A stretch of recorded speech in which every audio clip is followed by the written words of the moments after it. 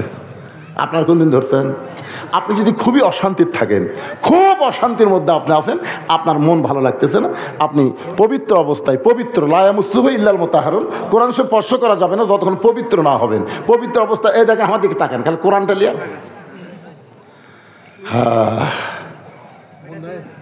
কি ধরছেন কোনোদিন? বাদ বাকি লোকেরা কথা বলতেছে না।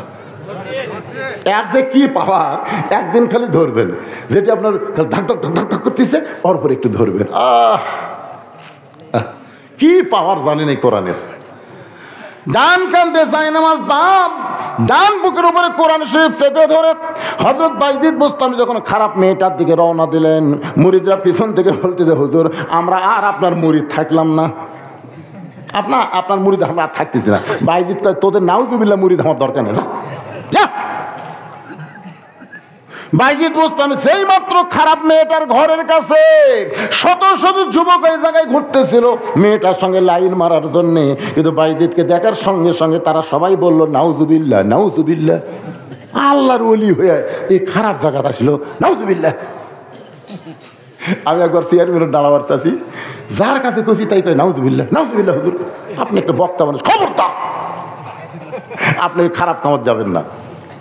আমি ওরকে নাউজুবিল্লাহ শুনে আর দাঁড়াইনি, সগলি কয় নাউজুবিল্লাহ। যারা মেয়ের সঙ্গে খারাপ ব্যবহার করে সেই যুবকেরা বলতেছে নাউজুবিল্লাহ, এটি বাইজিদ যাচ্ছে না, আমরা আর থাকবো না। রাগ করে যখন সবাই চলে গেছে, ইতিমধ্যে একজন ছেলে চিন্তা করে, বাইজিদ কি জন্য এলো, আল্লাহর ওলি বাইজিদ খারাপ মেয়ের কাছে কি জন্য আসলো, এটা তদন্ত না করা পর্যন্ত আমি যাচ্ছি না। ওই দেওয়ালের পাশে লুকে আছে। বাইজিদ বুস্তামি খারাপ মেয়েটার দরজা দিয়ে সালাম দিলেন, আসসালামু আলাইকুম ইয়া হালাল বাইত, জোরে কান সুবহানাল্লাহ। এই ঘরের মধ্যে যারা আছো তাদের প্রতি আল্লাহর রহমত বর্ষিত হোক। সঙ্গে সঙ্গে মেয়েটা দরজা খুলে বলতেছে, হুজুর হুজুর আপনি মনে হয় ভুল করছেন। দেখেন, খারাপ মেয়েও কিন্তু ভালো মানুষ চেনে, খারাপ মেয়েরাও কিন্তু ভালো মানুষ চিনে। আপনারা হুজুর মানুষ, গ্রামে যান, বেপর্দার নারী পর্যন্ত আপনাকে দেখলে পর্দা নিশি হয়ে যাবে। হবে কি হবে না বলেন? হবে। হুজুর আসতেছে রে, হুজুর আপনি মনে হয় রাস্তা ভুল করছেন, আমি একটা খারাপ মেয়ে আর আপনি আমার ঘরত এই টুপি দাড়ি জুব্বা লিয়াচ্ছেন। বাইজিদ বুস্তামি বললেন, তোমার ঘন্টার রেট কত? মেয়ে কয়, না রে তাহলে এটিএম শামসুজ্জামান রে। বাংলাদেশে দেখবেন নাটকের মধ্যে ভিলেনের চরিত্রের মাথার টুপি দেখছেন আপনার, নাটক সিনেমা যারা ভিলেন, যারা মেয়েদেরকে লুচ্চামি করে, এরকে মাথার টুপি মুখোশধারী পরনের জুব্বা, নায়ক প্যান্ট শার্ট পরা ক্লিন শেভ, আর ভিলেনও টুপি পরে দিছে। এখন হুজুর যখন একটা মেয়ে ধরতেছে, তখন ওই ইয়ারা সব সিনেমা তারা দেখতে, নাটক দেখতে, হুজুর আসলে খারাপ রে। আপনার কোন তুই কি হুজুর?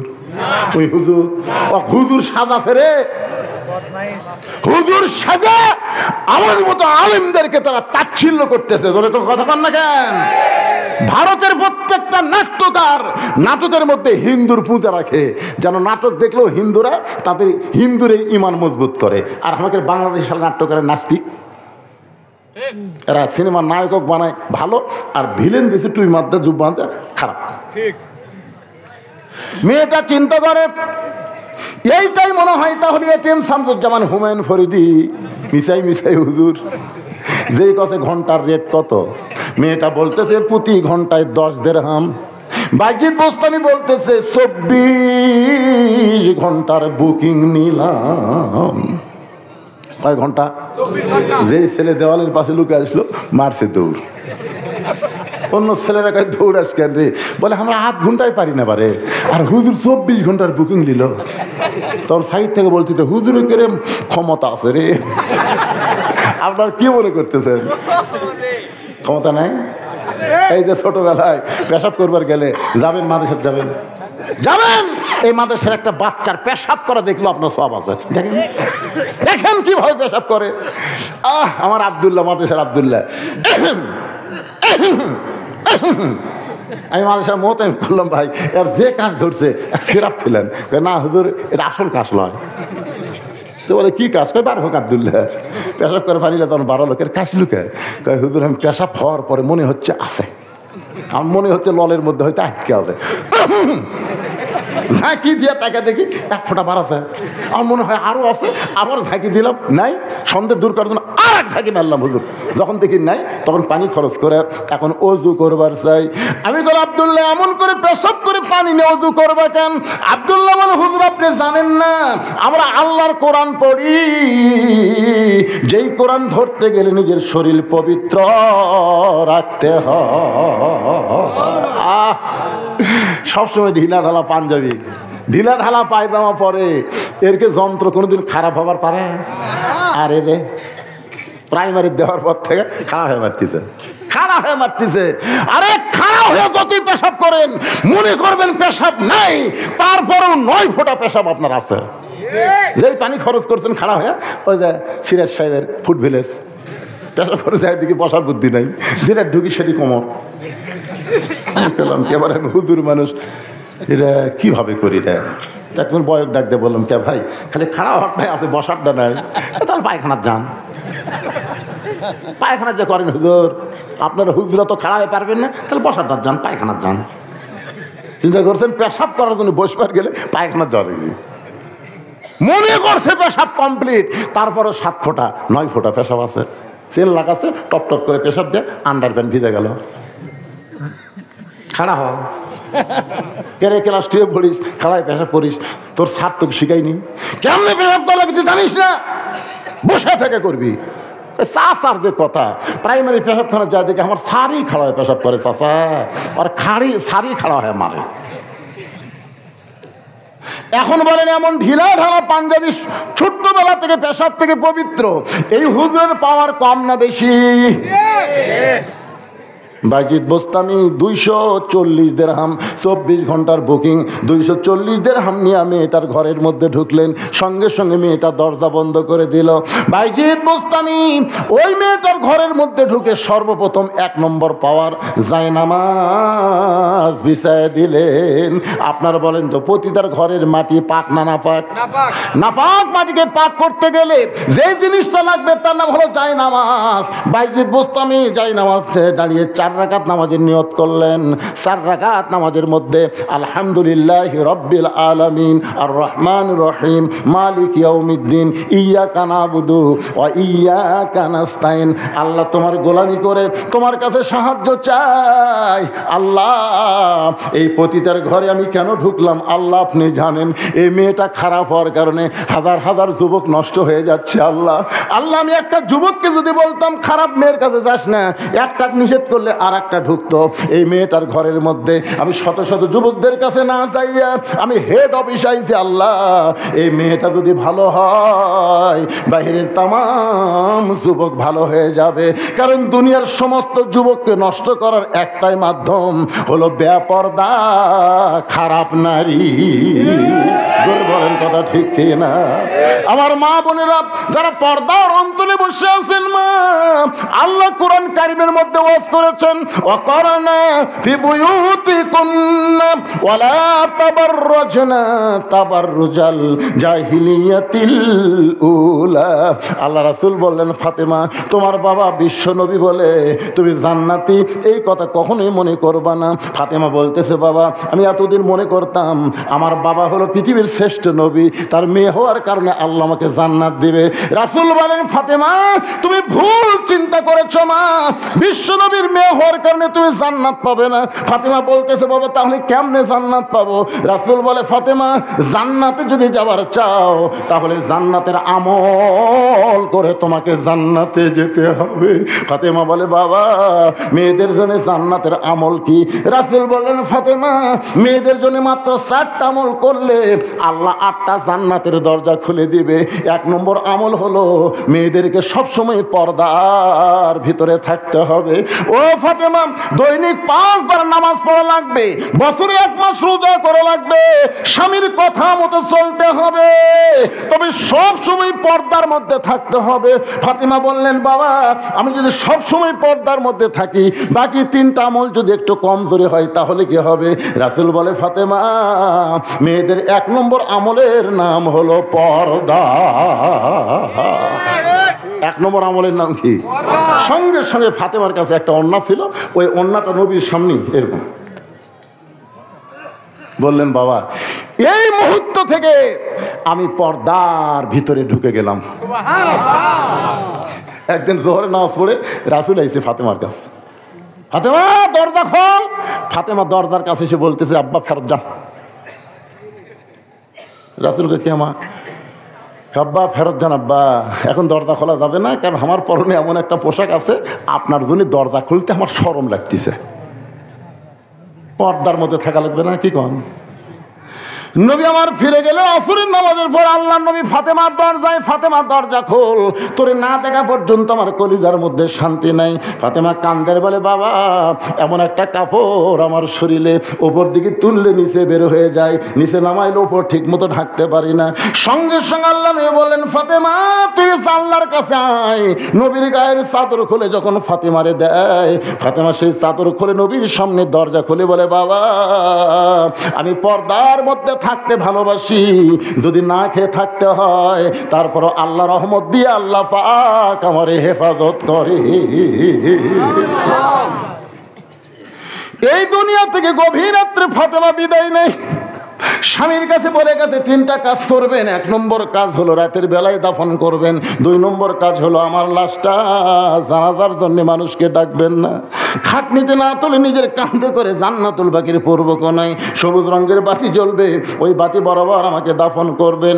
আলী ফাতেমাকে দাফন করে বলে, আল্লাহ তোমার পর্দানিশী ফাতেমা বিদায় নিল, তুমি তার প্রতি খুশি হয়ে যাও।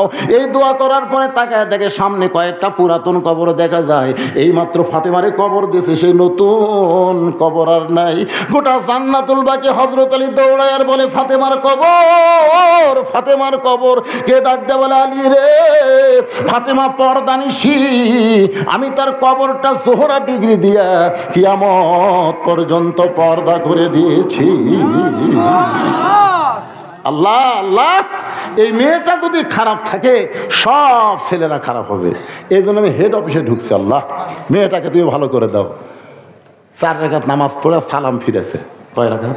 4 রাকাত। চোখ টেরা করে দেখে, বাইরে বসতে হবে তো সরাসরি দেখতে পারবি না। আপনারা আলেম মানুষ যদি মেয়ে মানুষের দেখতে পারছেন তাহলে চোখ টেরা করে দেখা লাগবে। চোখ আমি মাঝে মধ্যে দেখি চশমার ভিতর দিয়ে, বুঝলেন না?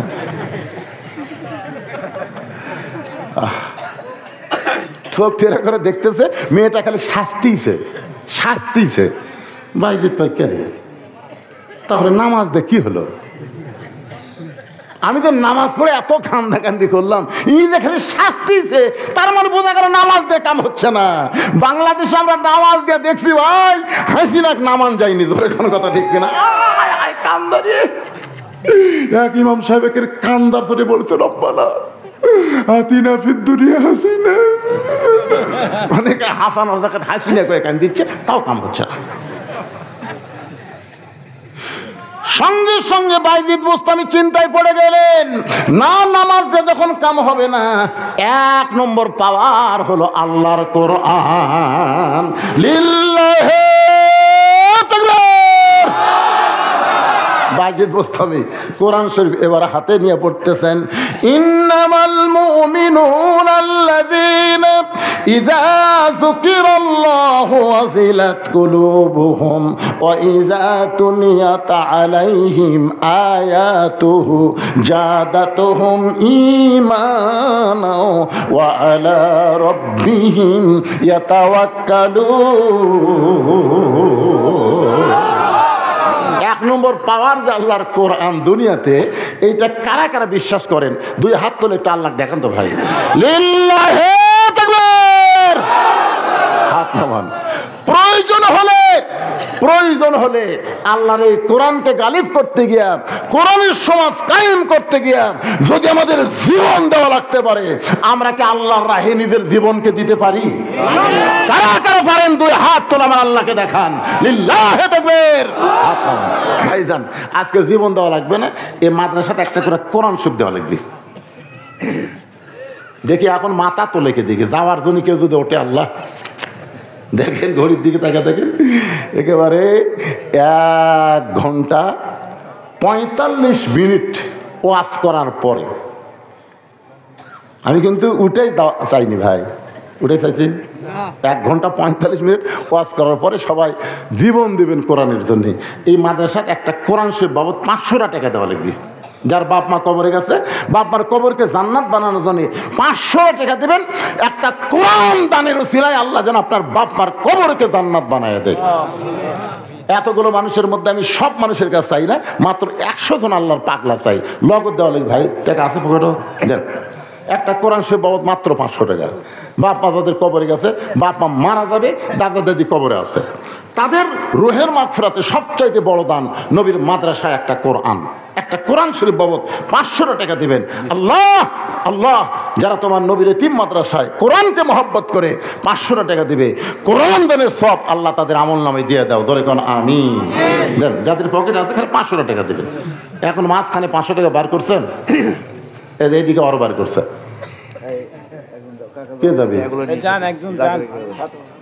যদি একটু পারেন ভাই কষ্ট করে একটা আসেন, আসেন ভাই একটু কষ্ট করে আসেন সোনার সানেরা। আর মাদ্রাসার তালবে ইলম আছে তাদেরকে ভিতরে ব্যাগ দিয়ে পাঠান, ব্যাগ দিয়ে পাঠান।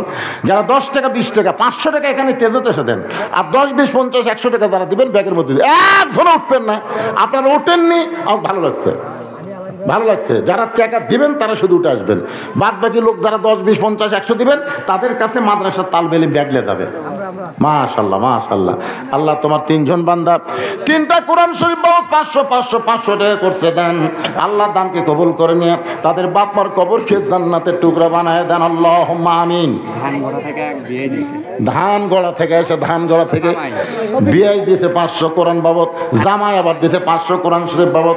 আল্লাহ কবুল করেন। শফিক কোরআন শরীফ বাবদ 500 টাকা দান করছে, আল্লাহ কবুল করেন। আরেকজন কোরআন শরীফ বাবদ 500 টাকা দান করছে, আল্লাহ কবুল করেন। কি নাম বাপ জানেন?